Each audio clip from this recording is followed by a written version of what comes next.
Okay, well, I'd like to get started.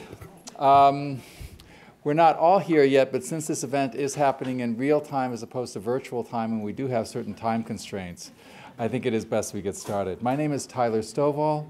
I'm Dean of the Undergraduate Division of the College of Letters and Science, and it's my great pleasure to welcome you to this event in exploring the virtual university, perils and prospects of online education and online intellectual activity at the university. This is a topic that's been kicking up, shall we say, a lot of dust over the past several years. One of the benefits, or perhaps the curses, of being an administrator is that I get a subscription to the Chronicle of Higher Education, and I actually do read it from time to time, and hardly an issue goes by where there's not some article about online education, what to do about it, why should we have it, why should we be afraid of it or not.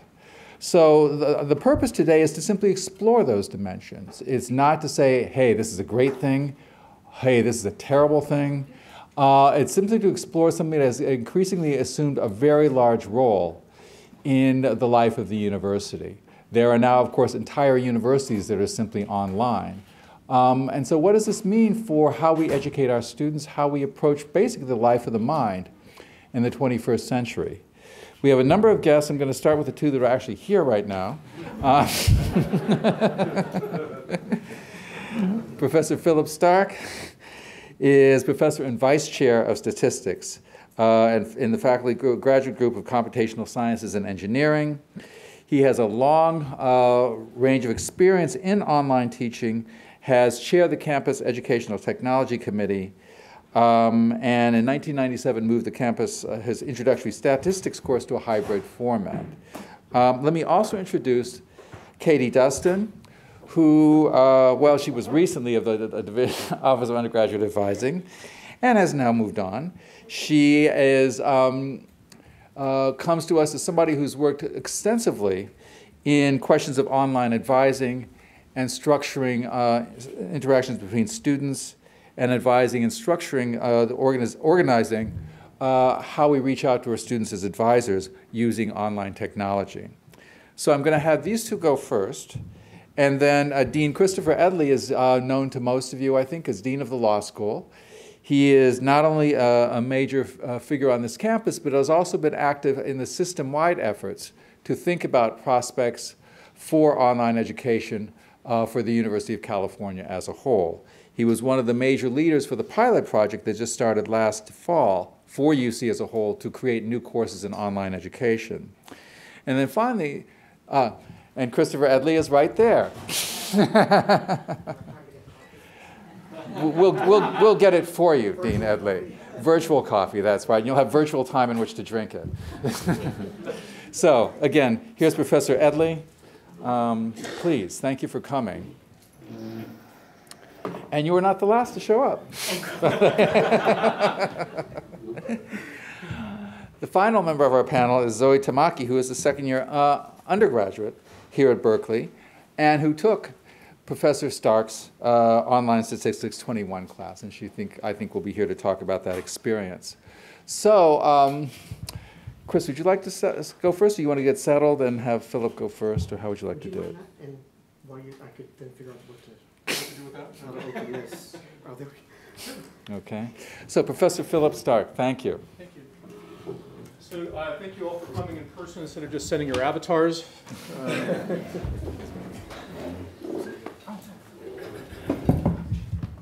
been thinking about some tasteless joke about how you occupy a virtual campus, which might be a denial of service attack or something like that. I don't know. Let's see if this wakes up again.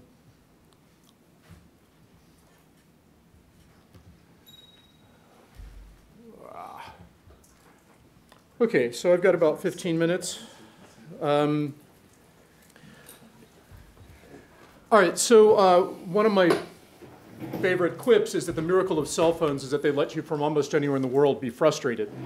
And one of the miracles of online education is that it enables you from almost anywhere in the world to work harder for comparable learning outcomes.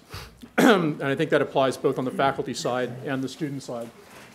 So what makes online instruction special? Videotape lectures, well, That's not new. Remote delivery of documents, that's not new. Audio-video conferencing, that's not new.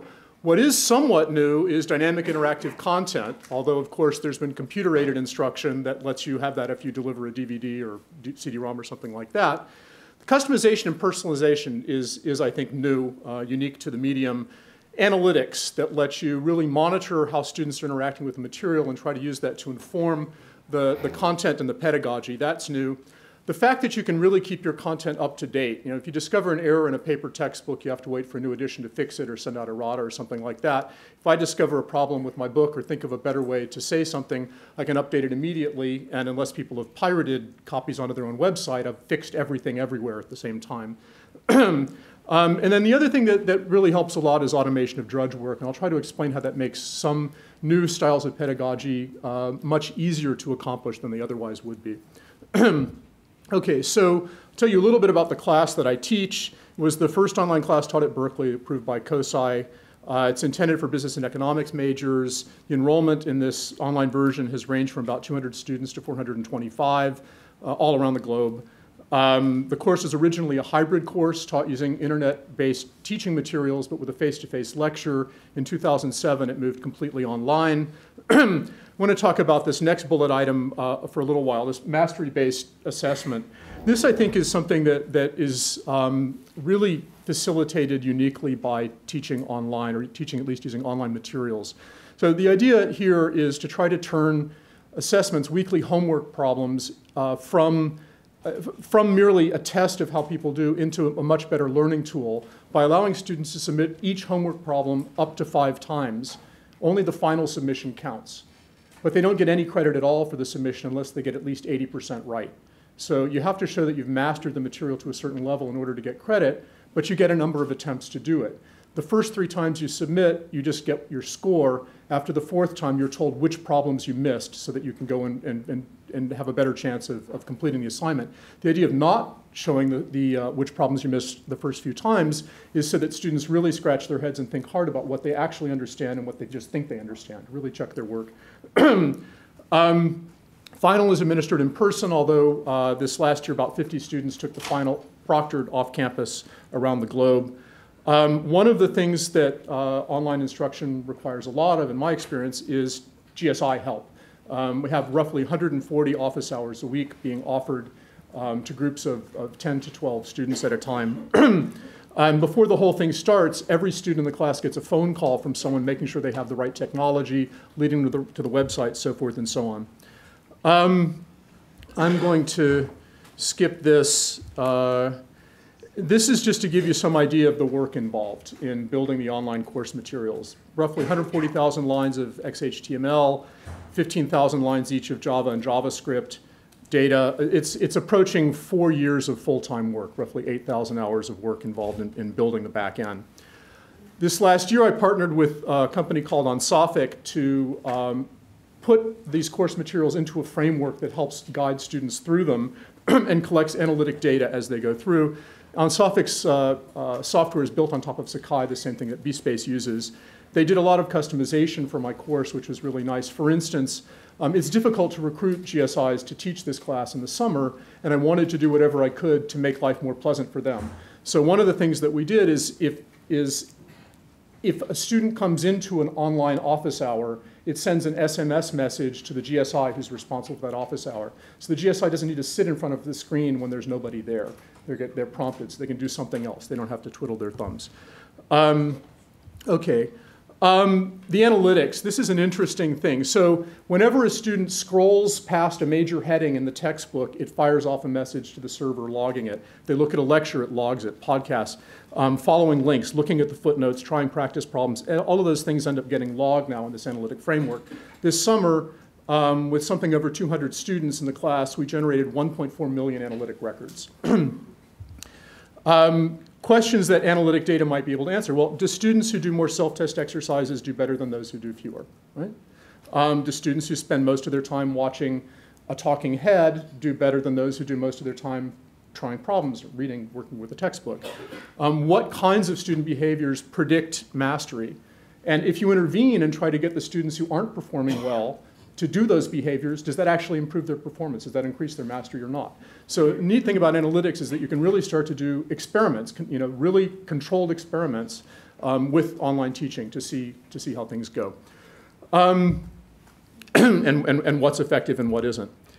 So just to give you an example of that, this summer I just looked at time on task, and for an early chapter in the book on histograms and data taxonomy, which was stuff many students would have already known, if you look at the association between how much time they spent on working with the material and their scores on the assessment, the association isn't significant. The p-value is 80%, for those of you who know what a p-value means. It's not a surprising thing at all. But for a later chapter that's much more technical on combinatorics, the time on task was strongly predictive of how well they were going to do on the assessment. So at least there's, the material is apparently doing something. That's good.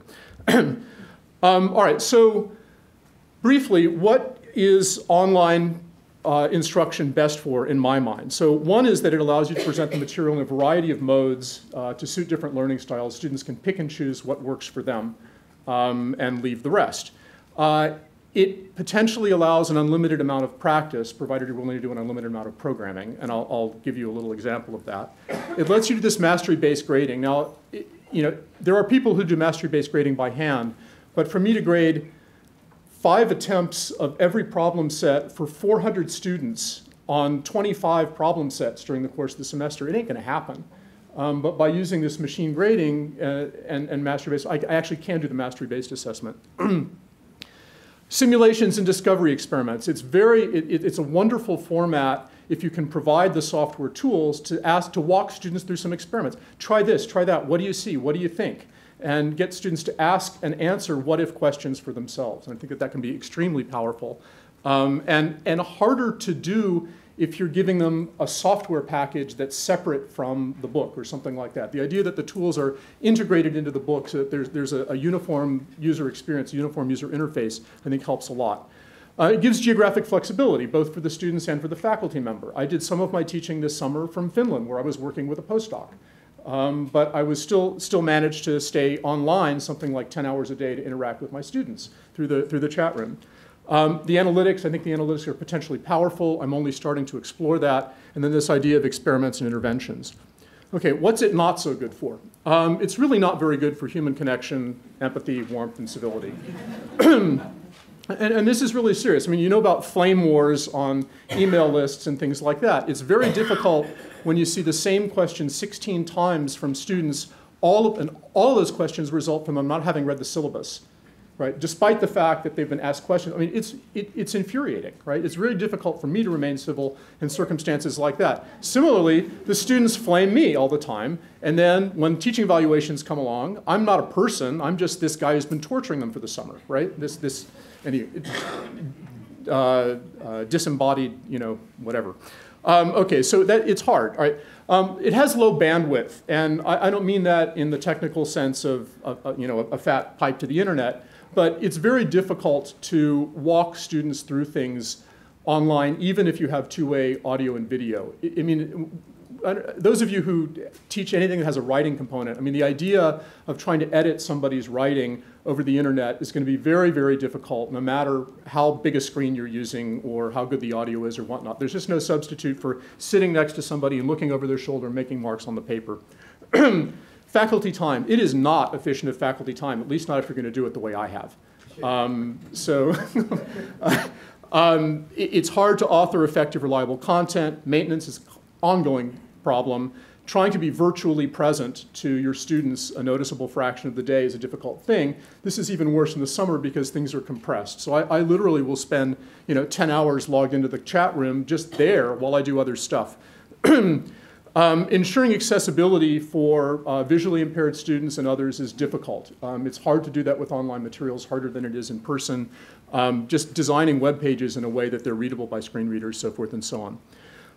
There's a lot of friction from technological issues, ensuring that people have technology that works, ensuring that things are going to be forward compatible for some period of time, that they're backward compatible, that they're readable on small screens, so forth and so on. A lot of time is spent diagnosing students' difficulties with the technology. A lot of that difficulty is due to their not following directions, which is not pleasant. I had an issue this summer where Lion, Mac OS Lion came out in the middle of the summer, and then the Flash-based interactive office hours stopped working because all kinds of things that worked fine stop working when the software gets upgraded, and there's very little I can do about it, right? I can't fix Lion. Okay, another issue I think to think about is how paternalistic or big brother do we want to be? I mean, on some level this analytic data is great, on some other level it's kind of spooky. And it's just not entirely clear. I mean, I kind of like the liberal arts model of my undergraduate education of go forth and learn something, go find some books, go think about it, go do some problems, as opposed to, I can see that you didn't do X, Y, Z, and T, you should go, I mean, it's a different point of view. The university doesn't really reward this kind of experiment, and in fact, it can punish it because your teaching evaluations are very likely to suffer if you in this sort of an experiment. Things to keep in mind if you're contemplating this. There's an enormous difference between a class of size 30 and a class of size 425, and that difference is even bigger in an online class than it is in a face-to-face class. Those of you who've taught large classes know that things can go very wrong very quickly if you have a large audience.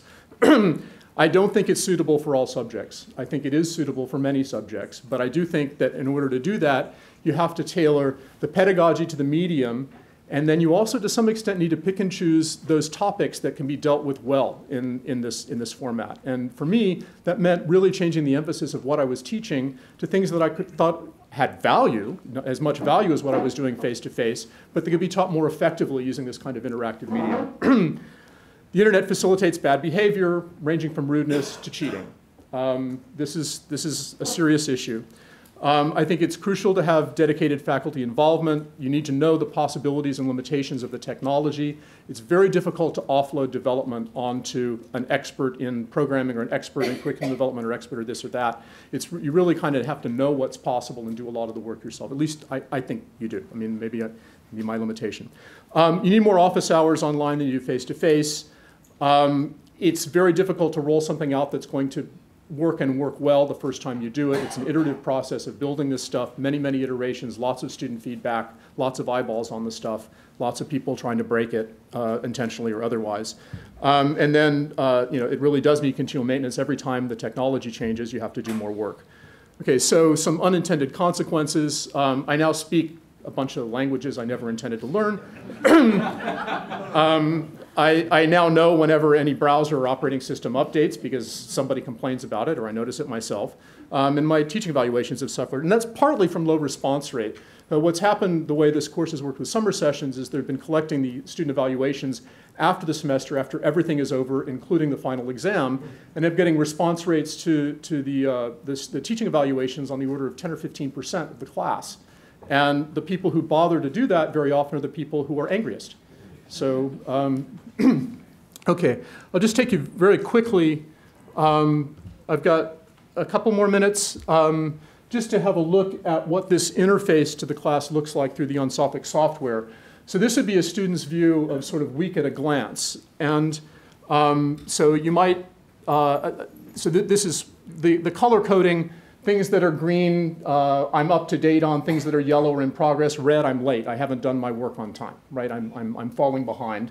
If I click something like this, I would get a variety of things, of activities to do to cover that topic, including reading sections of the book or watching a webcast lecture. One of the nice things about the webcast, the way that they've done this, so these are webcasts that were originally captured by ETS, but they're using the YouTube API to be able to immediately queue to the point in the lecture where I talk about this particular topic. So this is where I talk about it in minute 50. So somebody spent a lot of work behind the scenes, essentially indexing and adding metadata to all my lectures to be able to make that happen. If we look at, let's look at like reading this thing. So this page size is a little bit off because we're displaying the screen, but you can see that there's, this is the book. This is the sticky, this is the thing that took me so long. There's examples and exercises, and the examples change when you reload the page. So one of the ways that students interact with this stuff is they will reload the page many times to get a lot of practice at the problems and then go off and work on the homework. Or more commonly, they look at the homework and look back at the chapter to see what they might do to help them get a leg up on the homework. Okay, let's go back here to chat room where I spent a lot of my summer. Heat maps. So this is just a gross overview of the kind of data that's available, but it's a graphical interface to it, which makes it interesting. Where's the submit button? Why don't I? Can I shrink this? How do I'm not able to zoom this down small enough to see the button. How do I get to the edge of the screen here? The whole window. The whole window. There we go. Submit. Maybe. There we go. This is actually data that were captured as of July 1st this summer, but then anonymized. The student names aren't here. I'm kind of concerned about FERPA issues in the course of everything else, right? So these are looking at students and how they're doing with the material. And so student 9, I can drill down and look at particular chapters to see what they've done and how much time they've spent and what activities they've done, so forth and so on. So looking back at a different student, here's, student 1 is behind on this and that, so forth and so on. So this lets you get at a glance how people are doing. One of the things that is very nice is that the graduate student instructors in office hours can look at what students have done and what they haven't done. So if a student comes in and says, I'm having trouble with problem blah, blah, blah, the GSI can say, oh, I see you haven't read the chapter yet. Anyway, I'll stop there because I think I'm out of time. Thanks a lot.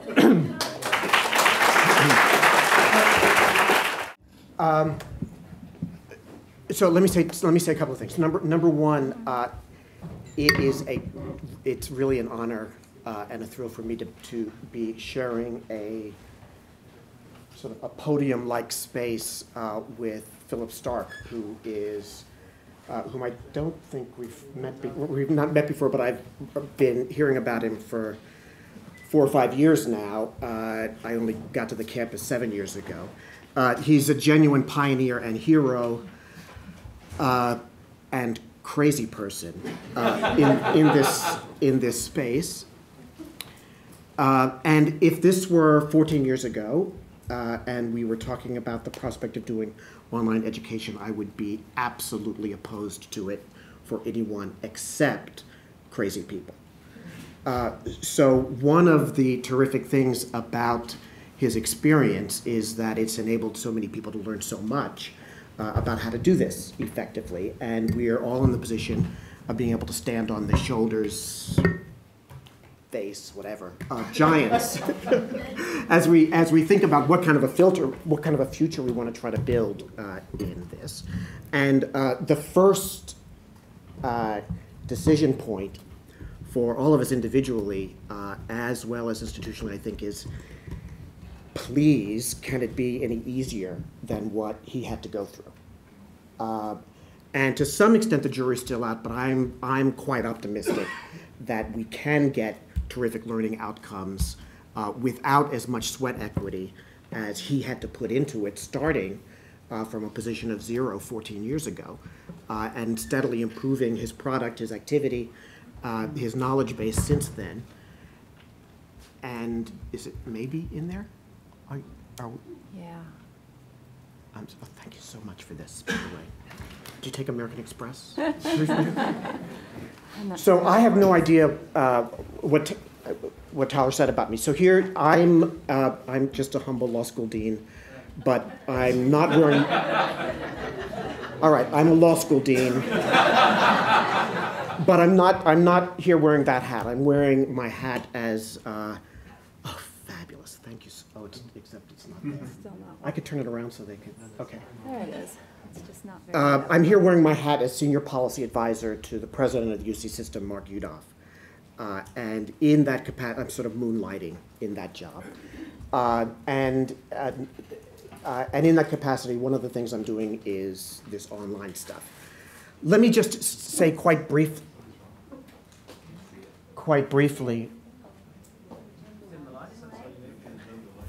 Yeah, I guess, I mean, there it is. I don't know. So Mark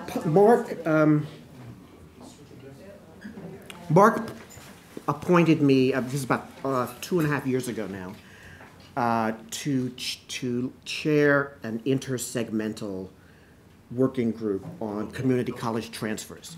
So that's community colleges, CSU, UC people, about 15 people sitting around the room, trying to figure out what can we do to promote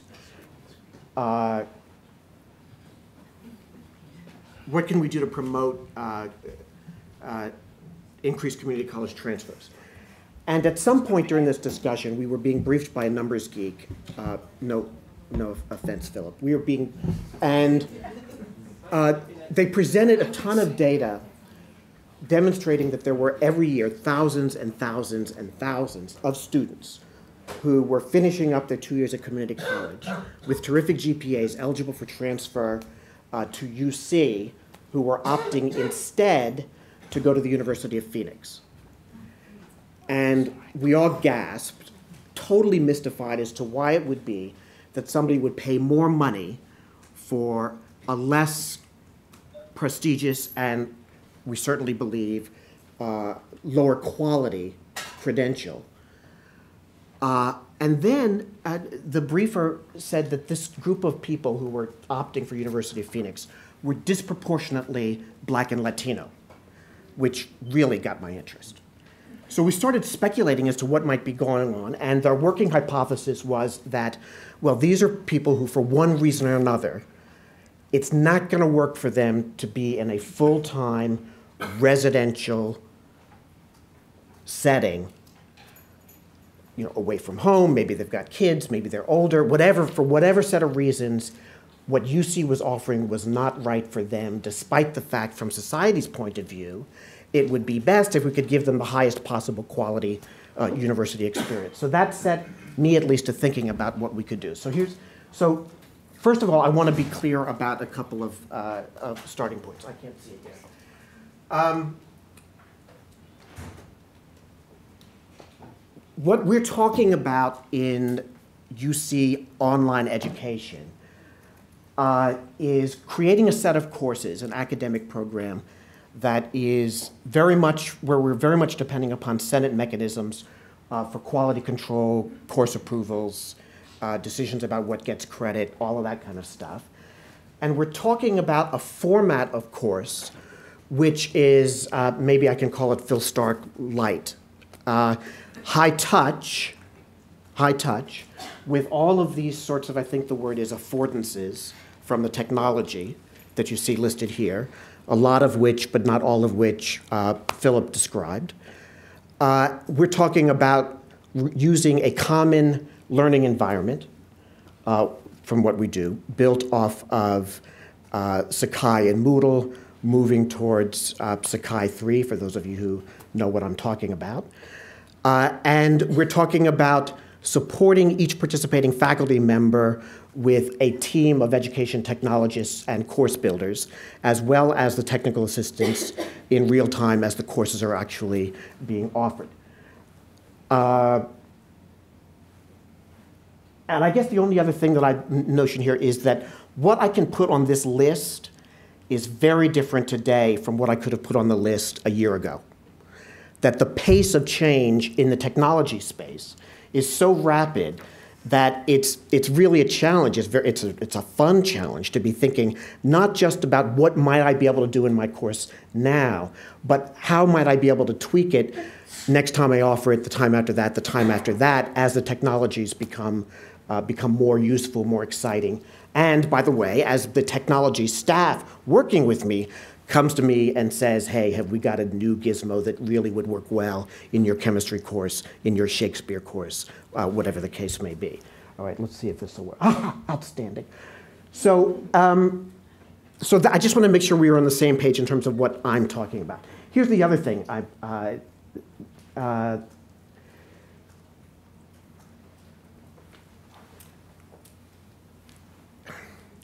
There are a bunch of people who are involved in this effort who are really focused on what can we do to build these courses to deliver to current UC students on campus. The benefits being that more options for students, perhaps relieve course impaction, perhaps enable more multi-campus offerings that would allow for curriculum enrichment, et cetera, et cetera, et cetera. Frankly, that's not my thing. That's okay. I'm happy for that to be going on. But the only reason for me to be in it, me wearing my Office of the President hat, the only reason for me to be in it is to solve two other huge problems facing the UC system. One is, how in the world are we going to serve the tens of thousands of UC-eligible students that we will not be able to fit onto our campuses a few years hence? Do we walk away from them and simply say, we run the master plan through the shredder, and sorry, go to CSU if they happen to have seats for you? Or do we figure out a way to provide UC quality, whatever that means, UC quality to these tens of thousands of additional students? So that's the first question is, how do we serve students who would otherwise, despite all of their academic preparation and interest, who would otherwise not be able to get onto a UC campus? Number one. Number two, we need money. We need money to subsidize the traditional on-campus experience that we're currently offering. We need the money because the state is walking away from it, is walking away from education opportunity, and they may or may not come back. Obviously, we hope the state will come back, but even if they don't, we need a business plan that's going to produce new revenue to help subsidize what we do. So I want to solve those two problems: provide world-class education to more people and generate new revenue to subsidize what we're already doing.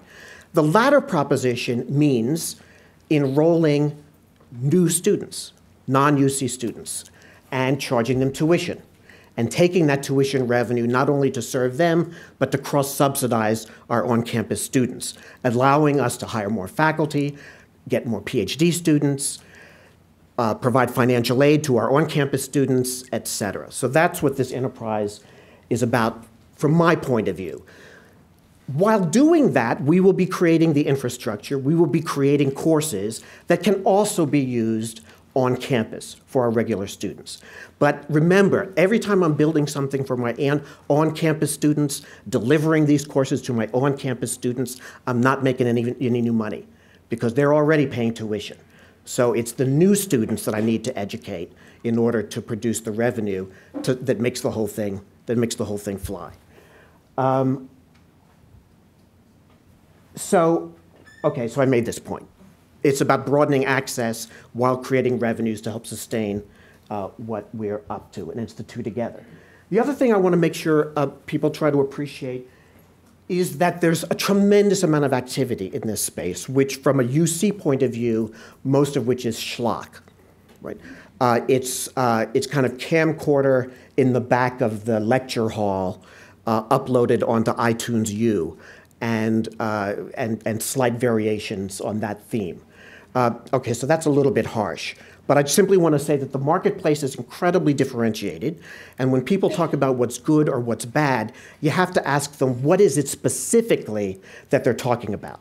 When people say, oh, UC could never make that work because have you thought about what was done at, and then they name another institution, Illinois, St. Mary's University in San Antonio, Penn State, whatever, you have to really drill down and say, well, what's the product they were offering, and what was the quality that they were aiming for, and were they doing it for credit? Were they doing it for a degree? Were they doing just there's a lot of activity. We're over here, and we're pretty much alone, at least for the moment.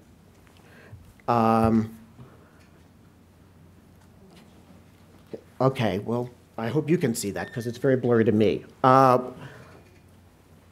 Suppose we built this curriculum, and we now have under construction about 25 semester-length courses as part of this pilot program that the Senate is overseeing. And in this pilot program, where we did an RFP to find faculty who were interested in participating with us, it's embedded in an evaluation structure that's been designed and will be operated by an ORU that's at UC Santa Barbara to look at the learning outcomes and to tweak the strategies that we're using as we build these courses. So we have this team of I don't know, there are probably 40 faculty altogether who are involved in building these 25 courses. What's ORU? I'm sorry, an organized research unit. So that's a research think tank at UC Santa Barbara that we have hired to do the evaluation structure for the pilot project. In the fullness of time, within the next couple of years, we want to build this out to on the order of 50 courses, maybe 100 courses, and with a focus on lower division, high enrollment, gateway courses. Now, campuses will be interested in a broader curriculum than that.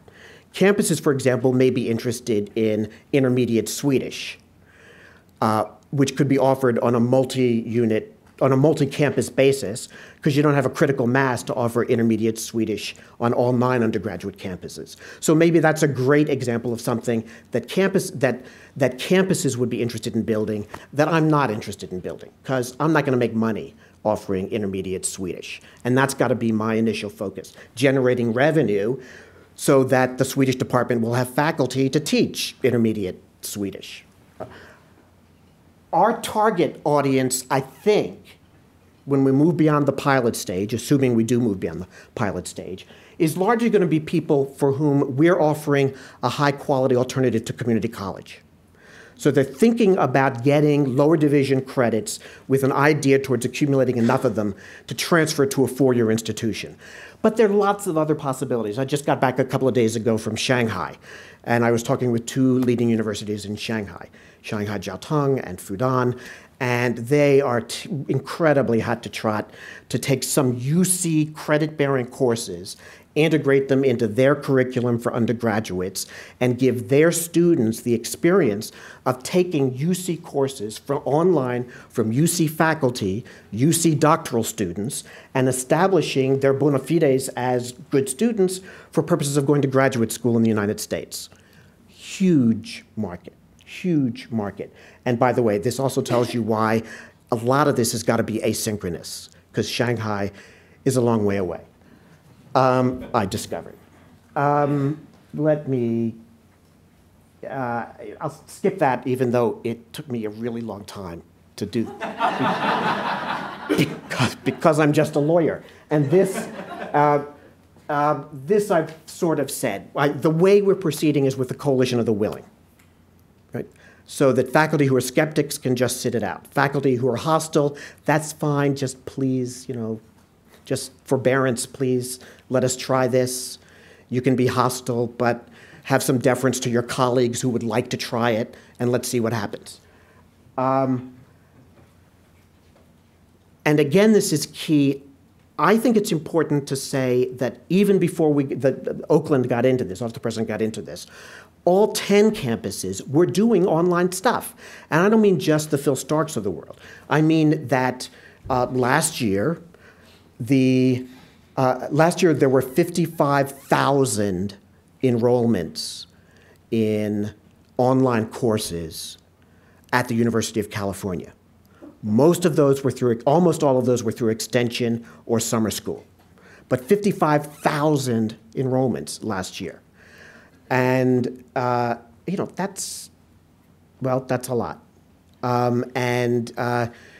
think it was 12,000 or so of those enrollments were for actual UC credit, not just extension credit. But what we're talking about is a great leap forward in terms of the quality ambition and not just supporting this continuous process of evolution that's already happening on the 9 campuses, but building something that will work for these two important goals that I mentioned, namely access and producing revenue. So let me just make this point. In incredibly simplified form, because we have extremely detailed business plans and spreadsheets in which we have made up a whole lot of numbers. Here's just some of the numbers that we've made up. So, for example, imagine that we're paying roughly $250 per person, per student, to a department for doing the instruction. In other words, that's money that the department would use to pay for the instructor of record and for the GSIs, et cetera. And we're paying a royalty to the course author, the Phil Stark. And we're paying money to develop the course in its first year and thereafter money to keep refreshing the course. And this money, by the way, is some of it goes to the faculty member, compensation for his or her time. Some of it goes to support the technologists who are actually doing the labor of all the coding, et cetera, that Phil had to do himself in the early days, that obviously we're not going to expect faculty to do in this day and age. Assume the course is offered 4 times a year. In other words, it's a single course, Celtic poetry or Introduction to Nanotheology, but it's offered 4 times during the course of the year. So there's an instructor of record each time. There's a pod of GSIs each time. And let's assume that, at least for starters, there are 100 students enrolled in each offering. Well, you do all of that arithmetic, and what it works out to is $163,000 in cash that goes to the professor and the department in 1 year, to pay the labor costs I described, et cetera. Plus, if we're talking about a non-UC student,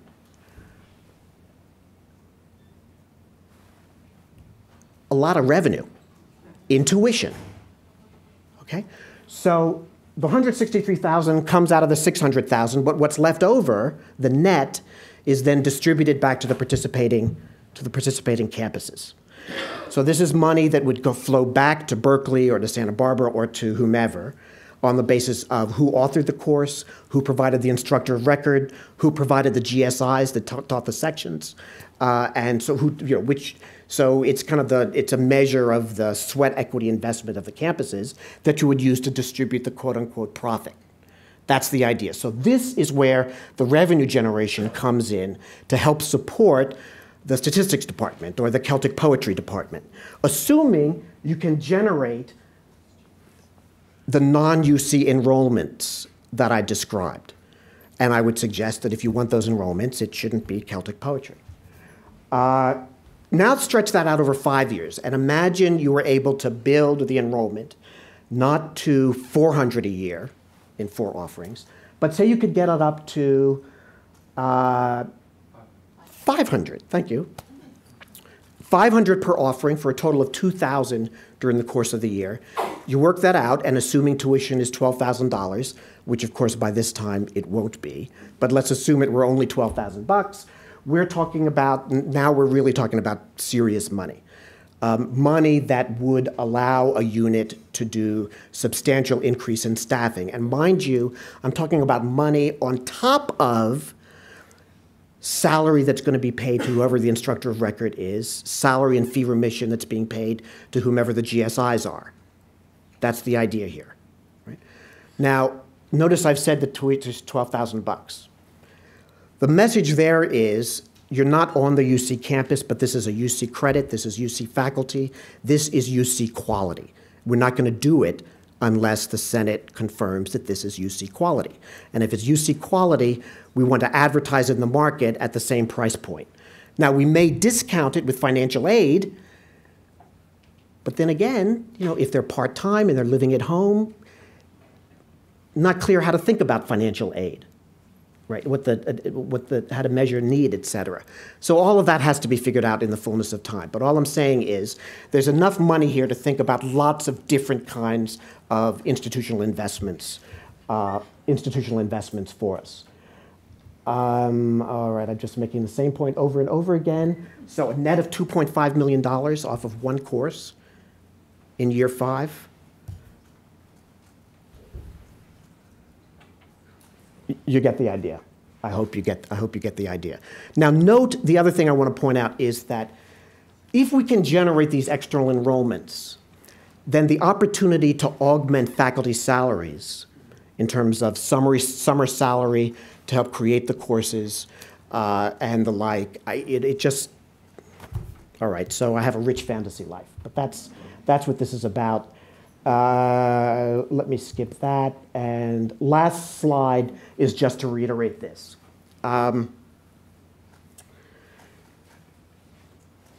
Look, I absolutely believe this is the future. I absolutely believe this is the future. Strike that. maybe this isn't the future, but something like this is the future. Something like this is the future. And here's my argument. My argument is figuring out how to deliver world-class education in a high-touch way. Somebody's going to figure out how to do that at scale. I don't think it'll be Princeton. I don't think it'll be MIT. Frankly, because their strategy for being elite is to be exclusive. I think our strategy for being elite is to be excellent. And if we can figure out a way to be excellent but provide access to a lot of people, well, that's our mission. It's not Princeton's mission, that's our mission. And that's why I think that cracking this nut, figuring out how to pull this off is going to happen here. Thank you.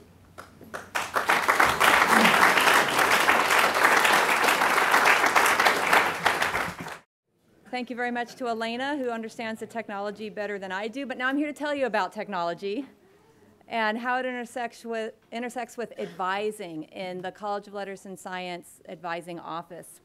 And I'm going to start my presentation at the end by answering the questions that were posed in the flyer that went out advertising this event.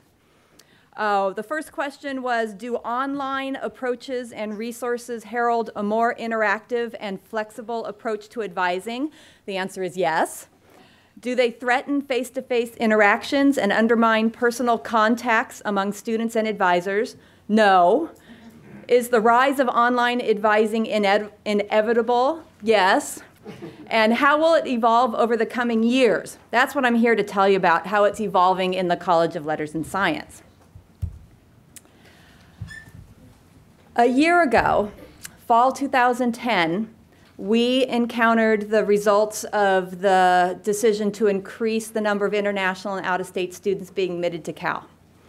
It was 10 days before the beginning of the semester, and a large group of international students arrived in our advising office.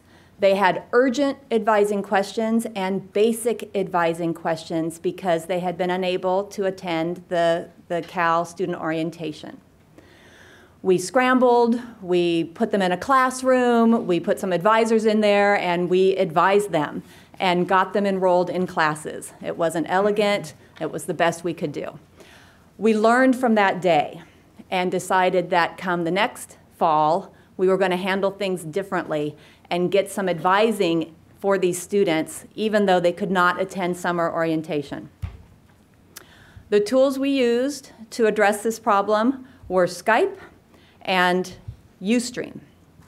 Now, many of us know Skype. It is a way that we can interact with students using text, audio, and visual features.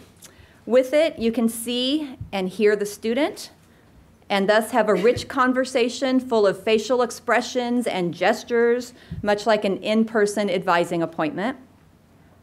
An advisor can also pull up their website and demonstrate it to the student, show them how to navigate that website by using Skype's screencasting feature.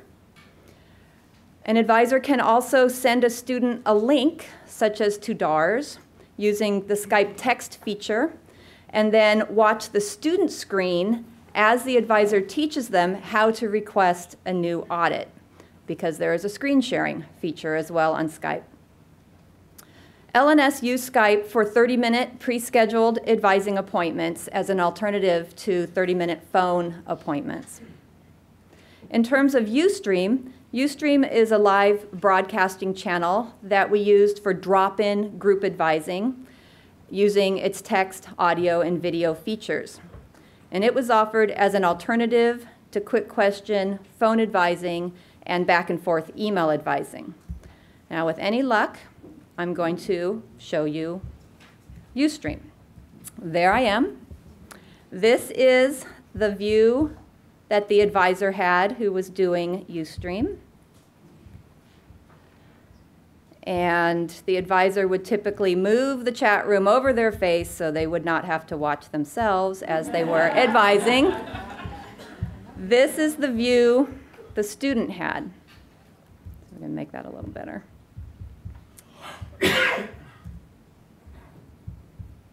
Okay, and what the student would do is type in a question, and the advisor would see it on their chat room, and the advisor would then use their gestures and facial expressions and their voice and their face to advise that student, because advisors are good at that kind of thing. If the advisor wanted to send the student a link, let's see. So in this case, the student might want to see the Haas website to answer the question. This would pop up in the student's chat box. They could double-click that link, and they could scroll through that site while the advisor talked about it. The advisor could also share their screen, and so if they wanted to demonstrate a tool such as DARS or click through a website, just like Skype, they could share their screen with the student and talk about it.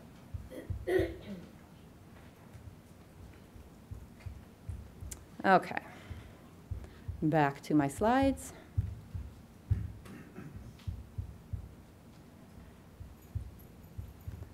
Okay, so this is what a sample Ustream chat room looked like, with many students online asking questions of an advisor. We offered 14 hours of drop-in Ustream advising each week.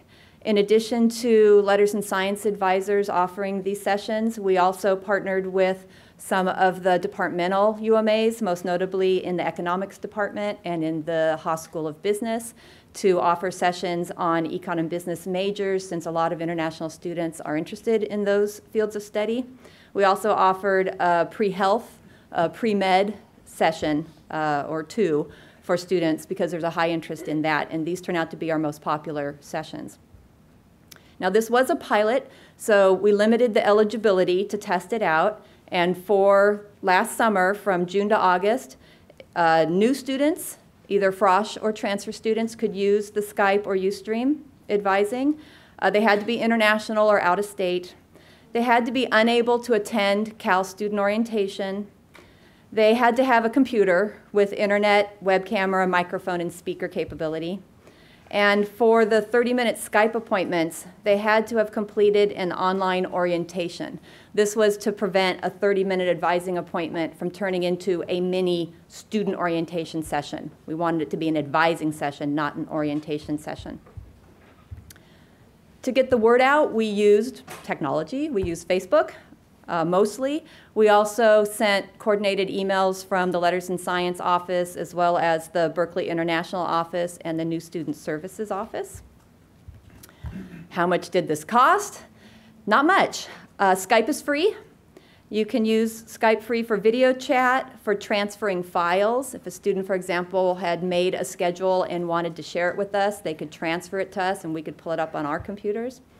Skype's free for screen sharing. There is a fee on Skype if you're calling a landline, and we use this occasionally, but it's a lot cheaper than calling an international student on a regular phone. In terms of Ustream, it is also free. They make their money from pop-up ads.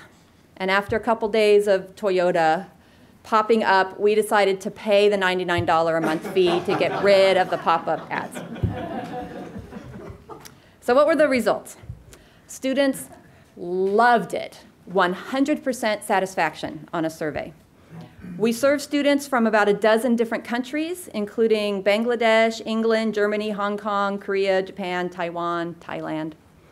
We serve students from about 20 different states. Although most students and advisors had never used Ustream before, they felt it was easy to figure out how to use it. Both students and advisors, when surveyed, felt that they were able to communicate effectively with each other. And students reported feeling more confident about the start of the fall semester than they would have if they had not received advising through Skype or Ustream. In fact, one student wrote that she chose Ustream over other ways of getting information because, quote, it's easy and not as scary as calling on the phone. In terms of the advising staff, there were some mixed feelings. In general, the advising staff was happy that we provided this service to the students to avoid what had happened the year before when students came to campus unprepared. However, there were some frustrations with the technology, Ustream in particular. We found that Ustream was unreliable in some countries, in particular China, where the government has firewalls set up and Ustream would not allow the audio-video feed to many of these students. So we ended up advising them through the text feature, which did work. Another frustration with Ustream was a lack of a screening mechanism.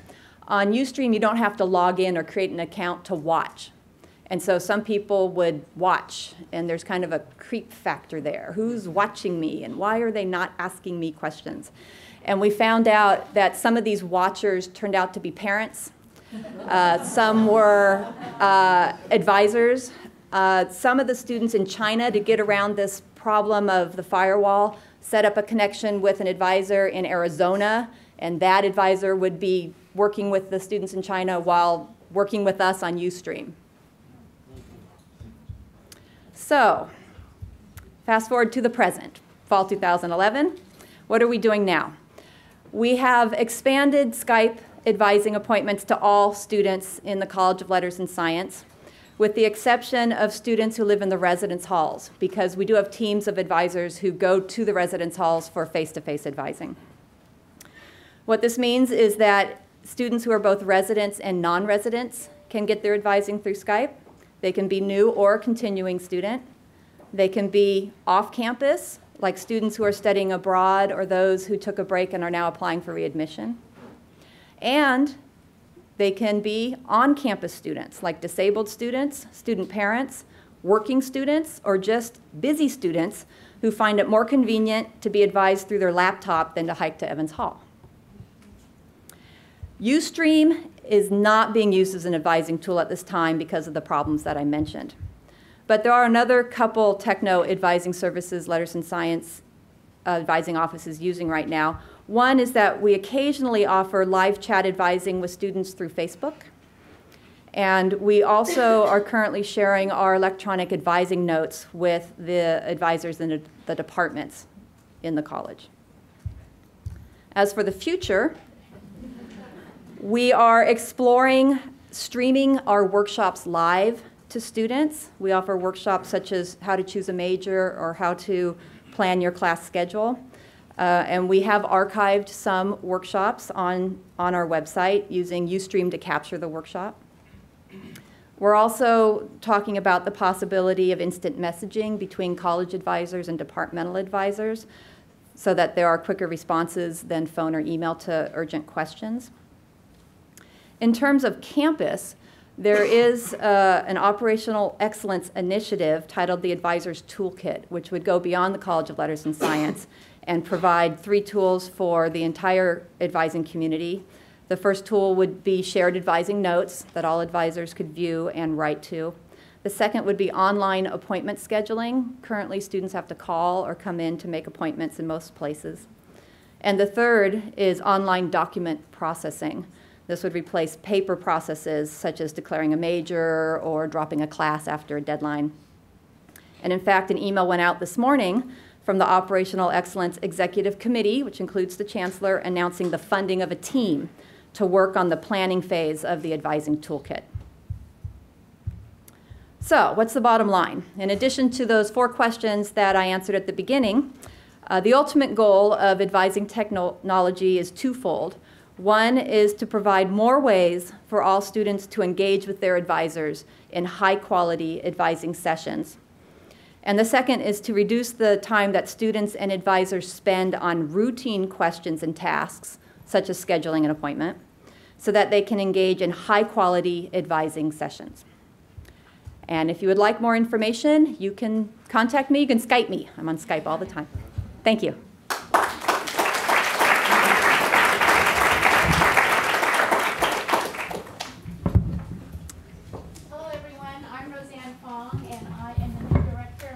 Advising at the College of Letters and Science. I simply want to thank all of you for being here. I want to know whether Zoe Tomaki is here. Is our student panelist here? I think she may have called maybe the number and said she's sick or something like that. Okay. I was hoping to introduce Zoe to Professor Stark. because she took his class and I never met. But since she isn't here, certainly would I also the panelists to come back up and answer any of the questions that you might have. Okay. Okay. Let's start from over here and I'll come around. Yes. It's heartwarming, really. Good to meet you. I think that there are certain subjects that cannot be taught online because you miss the value of what's so important in teaching, at least from when I went to college. Actually, last week I was writing an essay. I was influenced by that film from Woody Allen, the Midnight in Paris. And I was writing this essay. I'll just read a part of it. I think you'll find it relevant. I was standing in the bookstore of a major California university near the African-American literature section, musing on the titles of James Baldwin's books, when two young women approached and hovered over the same titles. One of them, the closer one, taller one, began to pay attention to the title Another Country. I began to cheer her on silently. Oh, please pick up that novel. Young lady, you will never regret it. You will be immersed in the lives of people who lived in New York many decades ago. You will live inside their hearts and brains and hear their wonderful, hip way of talking. Oh, please pick up Giovanna's Room. Go on, at least turn it over and read the flap jacket. Actually, she did. She picked up Another Country, turned it over, read the flap jacket. Perhaps she was reading that he spent most of his life in Paris, France. And finally, with a little bit more hesitation, she looked at Jimmy's picture. I wonder what she was thinking. There are some pictures of Jimmy Baldwin that don't help his case. Admittedly, he has a unique face and urchin grin, but whatever it was, she dropped it in her bag. Her friend did the same. They picked the novel up and the book of short story. Good for them. Excuse me, but are you going to read James Baldwin on your own, or is this a book for a class? For a class, they were embarrassed, I could tell. I must confess, I said, but I'm so happy to see that a great black writer is still being read. Your teacher is very brave, I said. Who is he? Or she? We don't know. The class is online. An online class in James Baldwin. The idea hit me in the stomach. How shocking. It made sense to educators at the university that in order to save money, authors like James Baldwin would be taught online. In a time of cutbacks, institutions do anything to save money, even if it makes no sense. He was a great writer. You can't teach him online. You should have someone teaching him who actually knew him. I blew it. I was Coleridge's The Ancient Mariner, the wayfarer who came to the wedding, stood outside buttonholing guests with a tale of woe. If I may be so imprudent, what class is it? English? No. African American? No. What then? Women's studies. One never hear, furthermore, about the great writers like James Baldwin, Chester Himes, Richard Wright, the ones who went to Paris. There was a spark in their eyes. Oh, you didn't know that Mr. Baldwin lived in Paris? No. I was just reading on the back. Did he live in Paris? That was where I met him. They were all eyes and ears. You met him. Well, anyway, I'll stop there. But my point is this, that to be inspired, to be a writer, you want to look at somebody and say, that person did it. He had experience. He went to Paris. He met that man. These are his words that he's telling you through him. And one time, after I met Jim and I went to visit him in the south of France, they were having a big party for him upstairs, and all the celebrities were there. And they said, where's Jimmy? And I had to go downstairs and get him. And I went downstairs, and there he was, and he was looking very sad. And he said, one day, Cecil, I will not be here. I'm just telling that to you for the first time. That is important, and there's no way you can convey that online. That's all I have to say. Thank you. Thank you. One comment? Yeah. Yeah. But look, to some extent, Look, I went to, Cal has heard me, Cal Morrell left, he's heard me. I went to Swarthmore College, which, you know, I would go Quakers, right? Fighting Quakers, right? You know, and I will defend to the death the proposition that I got the best imaginable undergraduate education. Now, the problem is, if I say that to Berkeley faculty, those are fighting words. I think the way to reconcile those is that they're both excellent, but they're different forms of excellence. They're different forms of excellence. You can have an excellent Broadway play, and you can have an excellent film. I can be mesmerized by you in this room conveying that experience now, but 50,000 people could see a video of you doing that and then have an interaction with somebody probing deeper about it. It's a different kind of thing. It's a different kind of thing, but I think it is apples and oranges. You can have a fabulous apple, but you can also have a fabulous orange. So I think I just think that we're not going to get anywhere unless we recognize a plural definition of excellence. And you're going to get different things made possible by the different media. Thank you. We want to also make sure other folks get to ask questions. Marshall McLuhan said that we create the tools, and then the tools create us. And I think what you're saying is correct, but there is a different quality in education. If you realize that we're in a digital world, and of course everything is changing, but you got to remember we are humans, and the machine shouldn't dictate to us what is reality.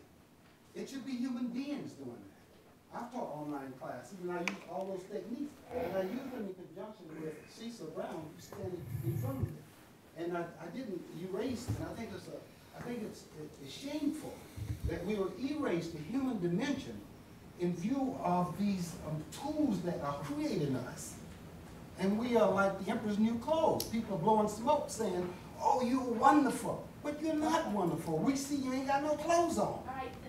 We also want to make sure that we have some more questions. I understand that. Thank you for a fascinating panel. I'm developing a complementary approach to a world university and school. That's what it's called. You would Google those 4 words. And the question of quality is interesting to me. So we want to offer free degrees, bachelor's, PhD, law, medicine, with the bachelor's class beginning in 2014, accrediting on MIT Open courseware. So for quality, as I see it, it's the conference method. I went to Reed College. It's that communication around a table. You mean the Swarthmore of Portland? Yeah. It's, and it's also finding overachievers, folks who might go to a Cal or to a Harvard, Yale, Princeton, MIT, Stanford. So questions about how to create that. Well, MIT OpenCourseWare has a high school curriculum. Could one build that? So in the conversation, could one build such a class? So in this conversation with you, your emphasis on quality and your, Philip, sort of designing of a very high quality course, labor intensive, that's very analytically ripe in many ways. Where do you go with quality with UCOE? How do you define those goals further?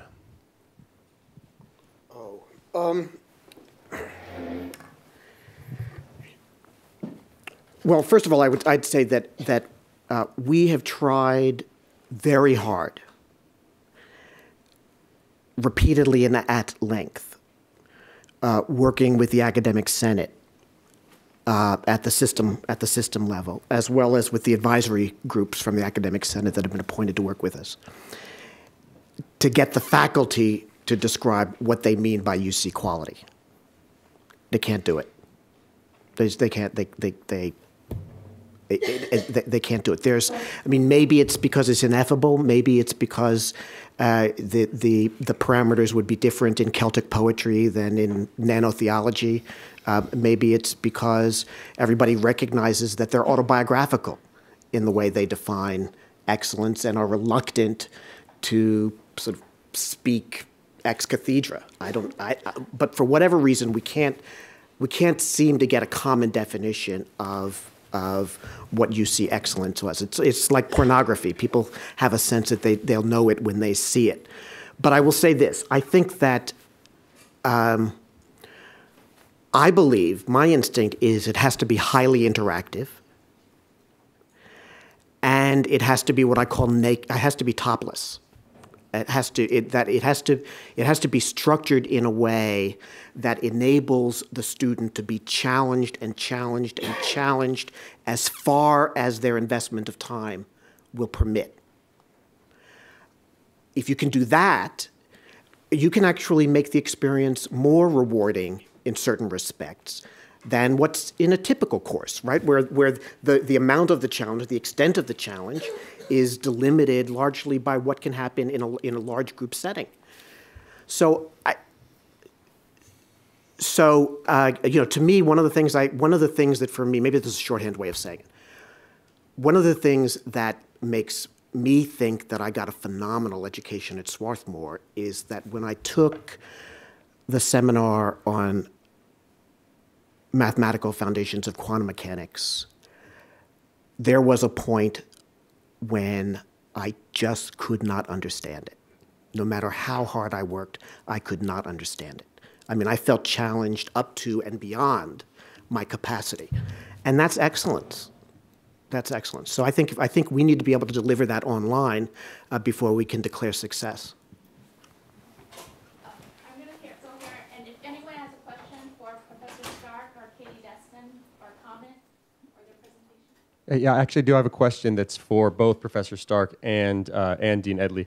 You guys have depicted sort of two different worlds, and I would like to hear both of your thoughts on how you might close this gap. Specifically, what I'm getting at is that, Professor Stark, you described your experience filled with some sort of nasty interactions online, flaming and sort of people being punctuated with, not consisting solely of. But on the other hand, we've heard that the goal is to create sort of this high-touch yet scalable environment.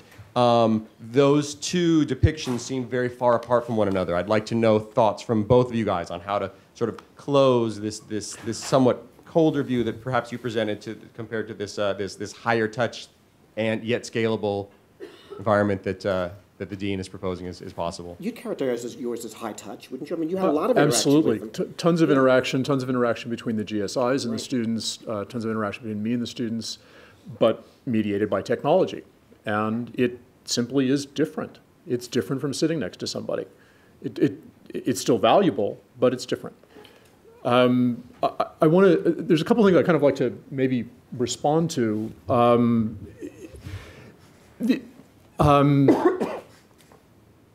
I think we agree that the future lies somewhere, in the same direction, that there's a huge role for online education, that it could be incredibly valuable for things ranging from spreading the reach of a UC quality education worldwide, affecting things such as the articulation of community college classes with a Berkeley education, improving time to degree, all these sorts of things. I think our fundamental disagreement is over how hard it is to create a quality course that really is engaging and high touch and makes the best use of the technology that it possibly can. And the implication in some of your words is that because I started so long ago, I don't really kind of understand what will be involved to do it today, or the tools will be better, this or that. If I were starting over today, I'd be using HTML5 instead of Java, but I'd have just as much work to do. Okay. Okay. So the 40 faculty who we are working with, they don't have to know HTML. They don't have to know Java. I got staff to do that. What they have to know is, for this 7 minutes in my Shakespeare class or my linear algebra class, what are the concepts I'm trying to get across? What are the and what is my pedagogical strategy for getting those across? And if it doesn't work, if the student doesn't understand it using these formative assessments, that if the student doesn't get it the first way I present it, what's the second way I present it? And what's my third backup if they still don't get it? And what's the example, et cetera? And maybe what's the animation that I use to illustrate what the differential equation on the manifold would look like if we were doing fluid dynamics, right? And then it's the technologist's job to figure out the scripts, the HTML, the things from the library, the libraries, the growing number of libraries that exist out there.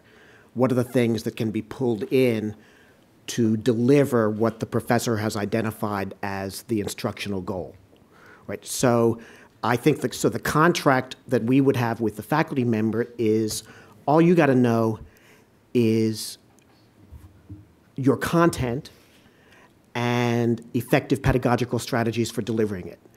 We will handle the technology and work with you until you're satisfied with the quality.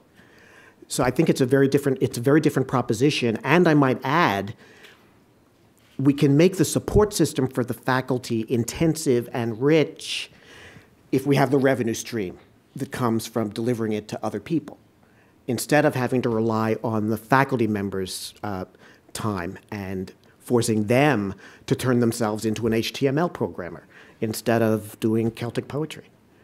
I hope nobody here does Celtic poetry. I didn't, which I'm sure is lovely. Okay, we're going to just take a couple more questions. I certainly want to be respectful of everyone's time and also the panelists.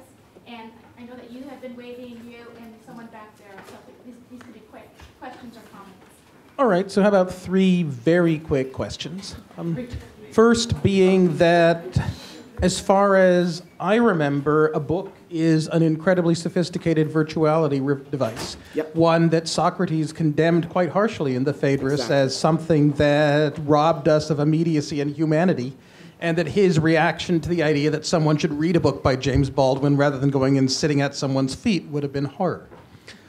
Second being that as I think about my undergraduate education, only a third of it comes through the classroom. Another third comes from wandering around in affinity groups, seeing various things and debating various issues. And the third comes from outside the classroom interactions with graduate students, professors, outside speakers, all the things that make a university, that in some ways the courses are merely a central location and which education can take place. Rather than the thing itself, and you do a fabulous job with the courses, and you're still missing 2/3 of, I think, what makes Berkeley excellent. Yep.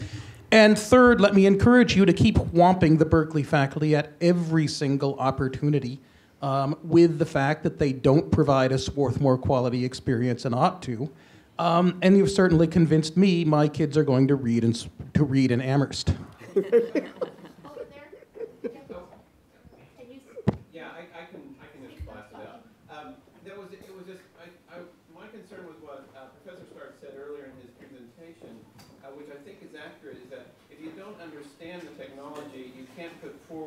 You can't imagine the pedagogy that you can use. I think that's what he was saying, is that you can't just invent what you want to do and then hand it over to the techies to make it happen. You have to know what is possible on that side to imagine what you can do. It's not a handing over. It's a collaboration. Yeah. So it's a collaboration. I think that's where the gap. I think that's the gap he was talking about. That's where the gap is. Is that they can't visualize all the things they can do with it. So that seems to be the path forward. There is to get them, even if they can't do it themselves, to at least know.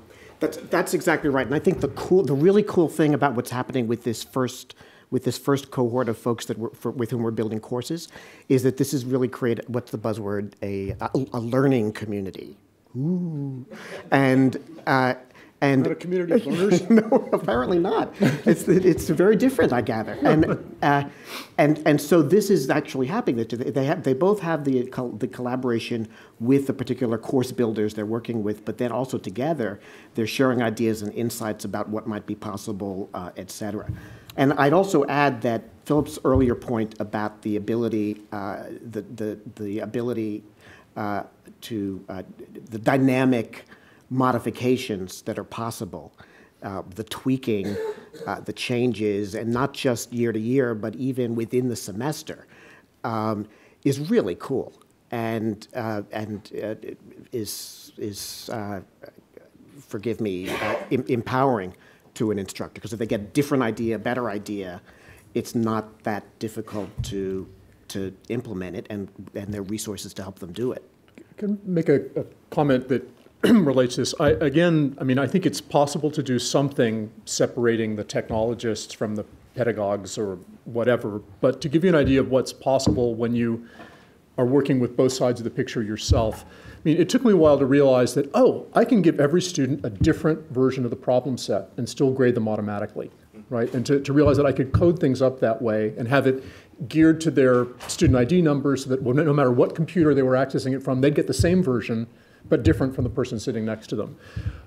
It took me some time to realize that what's an appropriate data structure for building an assessment, and that you don't have to limit yourself to fill in the blank, multiple choice, true, false, numerical answers, so forth and so on. So to come up with the idea that, oh, I can have something called functional grading, where when the question is generated by the software, a subroutine to grade the question is also generated by the software. So I can parse student input like in symbolic logic and ask a student to say, okay, give me an expression that's logically equivalent to this expression, and then on the fly, I generate that expression at random and on the fly generate a subroutine that will grade these. I mean, it would never have occurred to me working with a programmer that something like that was possible. I had to sort of figure out, I mean, because nobody else is doing it, right? So if we're going to do a UC quality thing, I don't think we're going to get it largely, I mean, this might be just my not invented here syndrome really speaking out loud, but I don't think we're going to get it by borrowing a lot of tools from elsewhere. I think we're going to have to build the tools ourselves. It's different from course delivery systems, but the actual things that people are learning from. And so, I don't know. I think there's a lot of work to do. I think I largely agree with you, and I think that the right strategy for that is that what you want to hire, the people that you want to hire to collaborate with the faculty are not programmers per se. They are people who identify themselves, who are trained as, and who are part of a professional community of people who are course builders. And as a part of a professional community of course builders, of whom there are now dozens across the UC system, the opportunity to both share strategies and invent new strategies is getting richer and richer and richer by the month. Point number one. Point number two is, because we're going to be doing this at scale, there's going to be a possibility of having course builders who are specialized to particular disciplines, because they've built multiple courses for the same department. And they'll begin to develop more fluency with the content and as well as relationships with the faculty. And the final thing, the final thing I add is that because we are doing this in the world's greatest research university or constellation of research universities or whatever the marketers tell us we are, I think that we've got an opportunity that's exactly what Philip just described. We shouldn't just be implementing. We should be pushing the state of the art. We should be constantly finding new ways to deliver this kind of instruction, new ways to do the assessments, new ways to build in the AI mechanisms and so forth, because we are a research university. So our business plan includes taking some of this revenue that's generated and creating a UC think tank research center for exactly this purpose. And indeed, we're going to be putting out an RFP to find out what faculty around the system are interested in participating in such a research center. Thank you. Last question or comment? I'm curious as to, I understand what you're saying. I believe that you can create these courses. I believe they can be UC quality. My question is, right now on this campus alone, we've got UC Berkeley, we've got summer session, and we've got extension. And now you're adding another level on top of that. Has there been thought about pulling in the administrative functionality of summer session and the administrative functionality of extension, pulling it into what we currently have for our Office of Administration and admissions and enrollment and all of that, pulling that in so that we can utilize all of those skill sets while building out also you're planning on enrolling all of these people, who's going to handle the records, who's going to handle all of that. I'm just curious as to whether or not we should put some of this on.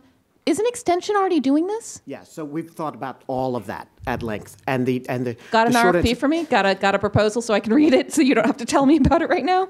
Sure, but I think the short answer to your question is, So we've identified the bazillion different student support functions and administrative functions and counseling and all the zillions of back office stuff, let's call it, and support stuff that has to be done. And the strategy is to essentially have service agreements with particular campuses and extensions to deliver that for UC Online. So it may be, for example, right now, it looks like UCLA is interested in performing the registration function for everybody on it. It looks like UC Irvine extension may be interested in taking the marketing function. Do you see what I mean? So the idea is we're not trying to build another big bureaucracy. We're trying to leverage the administrative organizations and expertise that exists while paying them enough money to scale up to meet the added workload. And how are we going to transfer all of these grades around for when they finally get an actual? There's a team working on that. Okay. A team involving some registrars from a couple of the campuses and so forth. So I want to thank the audience. Thank you. And I also would like to thank the panelists. And before the panelists leave, please fill out that consent form because you're getting videotaped. And I don't believe so. Please join me and thank you.